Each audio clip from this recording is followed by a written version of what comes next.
जय श्री श्री गुरु गौरांग गंधर्विका गिरिधारी जीव की जय। भक्ति विघ्न विनाशनकारी भगवान सिंहदेव की जय। हरिनाम संकीर्तन की जय। श्रीमद् भगवत गीता सांख्य योग द्वितीय अध्याय श्लोक संख्या 31। स्वधर्मपि चावेक्ष्य न विकम्पितुमर्हसि धर्मान्धि युद्धा श्रेय अन्यत् क्षत्रियस्य न विद्यते। भगवान श्रीकृष्ण अर्जुन को बोलছেন, আর স্বধর্ম আলোচনা করিলে তুমি এই প্রকার বিচলিত হইতে পারো না, কেননা ক্ষত্রিয়ের পক্ষে ন্যায়যুদ্ধ অপেক্ষা অন্য মঙ্গলকর কার্য নাই। স্বধর্মের প্রতি দৃষ্টি রাখলে তুমি আর এ প্রকার ভীত হইতে পারো না। স্বধর্মটা কি?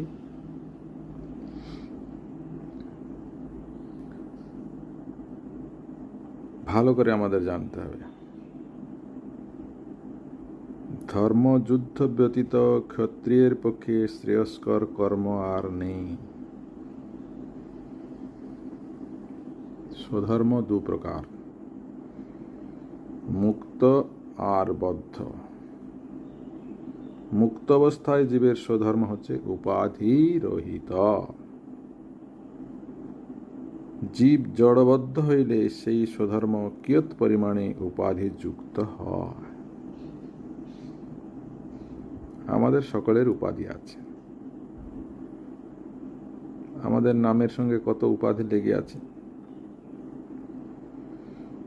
বদ্ধ অবস্থায় জীবের নানাবিধ অবান্তর অবস্থা আছে। সেই অবান্তর অবস্থায় স্বধর্মীয় আকার ভেদ অপরিহার্য। জীব যে অবস্থায় মানব শরীরে অবস্থিত, সেই অবস্থায় তাহার স্বধর্মটি বর্ণাশ্রম ধর্মরূপী হইলেও সুষ্ঠু হয়। আমাদের উপাধি আছে, 4টে আশ্রমের উপাধি আছে, 4টে বর্ণের উপাধি আছে, আর জাগতিক অনেক উপাধি আছে।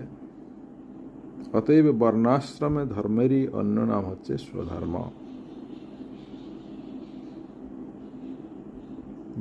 বর্ণের মধ্যে, হে অর্জুন, তুমি ক্ষত্রিয়, সুতরাং তোমার পক্ষে যুদ্ধ করা থেকে আর কি মঙ্গলকর কার্য আছে, এই কথাই বলছেন। যুদ্ধকে নিজ ধর্ম অর্থাৎ ক্ষত্রিয়ের ধর্ম বিবেচন করিয়া বিপক্ষে অর্থাৎ ধর্ম হইতে ভ্রষ্ট হওয়া তোমার পক্ষে উচিত নহে। যুদ্ধ করা তোমার পক্ষে শ্রেয়স্কর। পরবর্তী শ্লোক। যদৃচ্ছয়া চোপপর্ণম স্বর্গদ্বারমপাবৃতম সুখিনঃ ক্ষত্রিয়াঃ পার্থ লভন্তি যুদ্ধমিদৃশম। হে পার্থ, হে অর্জুন, যদৃচ্ছাক্রমে অপ্রার্থিত ভাবে উপস্থিত এবং অপাবৃত স্বর্গদ্বার স্বরূপ ঈদৃশ যুদ্ধ সুখশালী ক্ষত্রিয়গণই লাভ করিয়া থাকে। এই যে যুদ্ধ, এ সকল ক্ষত্রিয়গণ লাভ করিয়াছেন, সেই ক্ষত্রিয়গণই সুখী। স্বর্গদ্বারমপাবৃতম, স্বর্গদ্বার স্বরূপ উন্মুক্ত।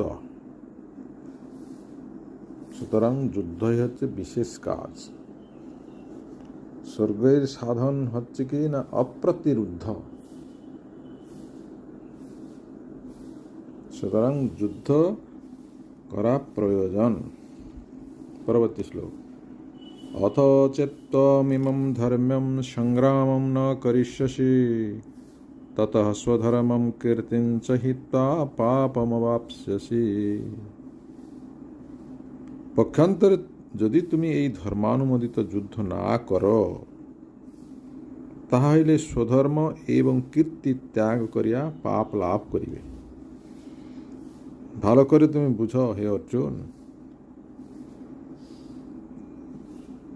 তুমি এই ধর্ম অনুমোদিত যুদ্ধ যদি না করো, বা ধর্মযুদ্ধে তুমি যদি প্রবৃত্ত না হও, তাহলে তোমার যে স্বধর্ম এবং কীর্তি সেগুলো সব চলে যাবে আর তুমি পাপ লাভ করবে, পাপের ভাগী হবে। পরবর্তী শ্লোক। অকীর্তিং চাপি ভূতানি কথয়িষ্যন্তি তে অব্যয়াম সম্ভাবিতস্য চ কীর্তির্মরণাদ তিরচ্যতে। সকল লোকেই তোমার অপক্ষ কীর্তির কথা ঘোষণা করিবে। সম্মানিত ব্যক্তি অখ্যাতি মরণ অপেক্ষাও অধিকতর। তোমার যে কীর্তি আছে তারা আর না বলে তোমার অপকীর্তি ঘোষণা করবে, তোমার নিন্দা করবে। তো সম্মানিত ব্যক্তির অখ্যাতি মরণ অপেক্ষাও অধিকতর, মৃত্যু অপেক্ষা অধিক ক্লেশকর। তুমি কি চাও তোমার অকীর্তি ঘোষণা হোক?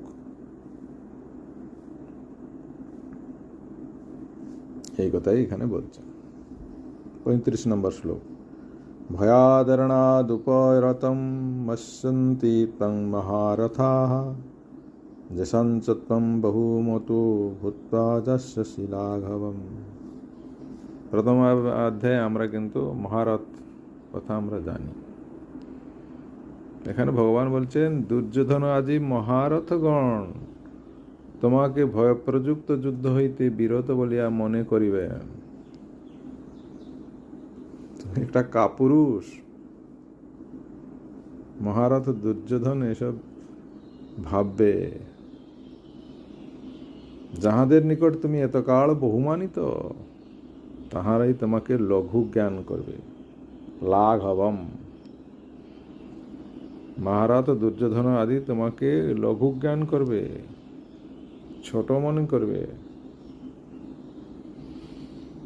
সুতরাং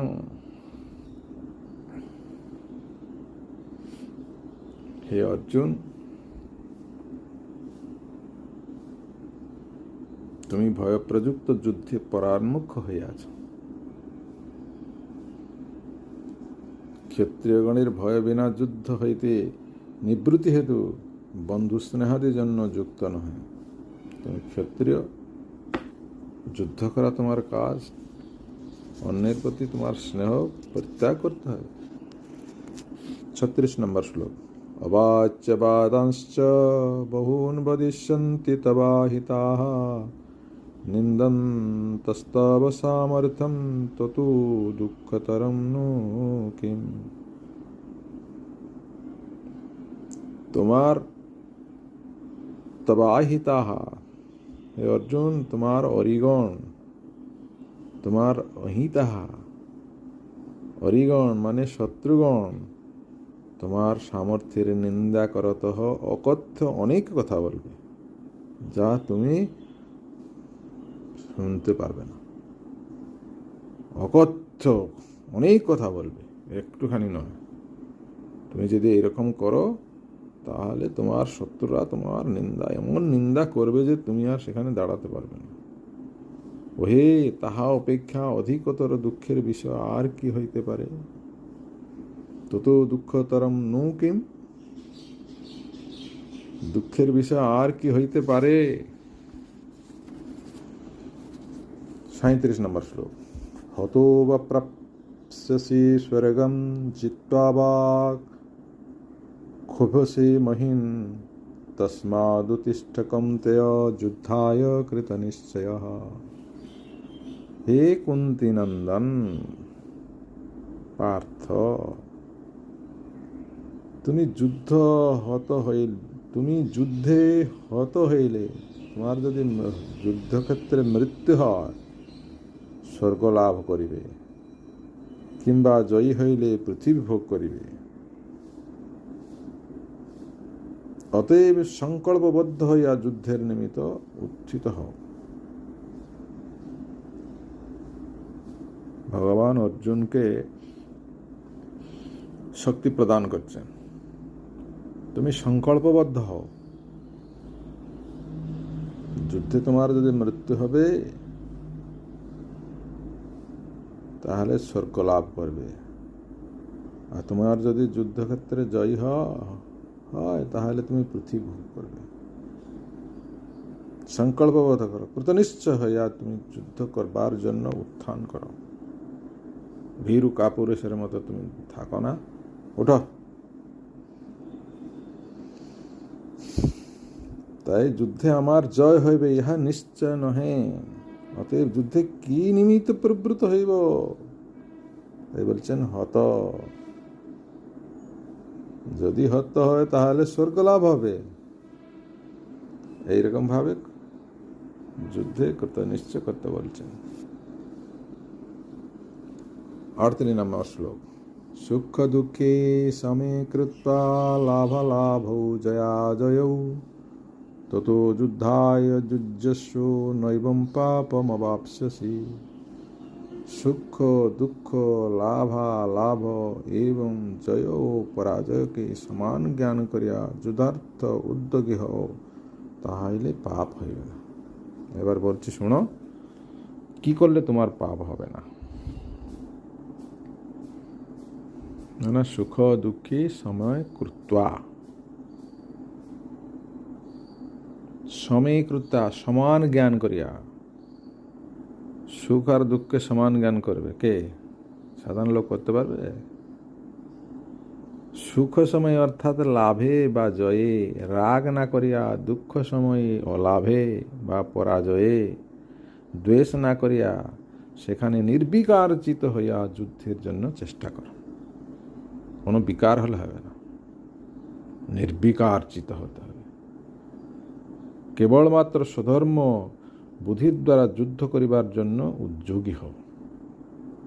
তুমি ক্ষত্রিয়, তাহলে যুদ্ধ করতে হবে। এই প্রকারে মুক্তি লাভের রীতিতে তুমি যুদ্ধ করিলে কি হবে? গুরু প্রভৃতি বদ্ধ জন্য পাপ তোমাকে ভোগ করিতে হইবে না। ভীষ্মাদিকে যদি তুমি মারো তাহলে তোমার পাপ হবে না। এই জন্য বলছেন তুমি যুদ্ধ করো। সুখ দুঃখ লাভালাভ জয় পরাজয়কে সমান জ্ঞান করিয়া যুদ্ধ করিলে পাপ ভাগী হইতে হইবে না। পাপমবাপ্স্যসি, পাপম ন অবাপ্স্যসি, পাপ প্রাপ্ত হইবে না। স্বধর্ম যদি তুমি পালন করো, যুদ্ধ করো, তাহলে তোমার পাপ হবে না।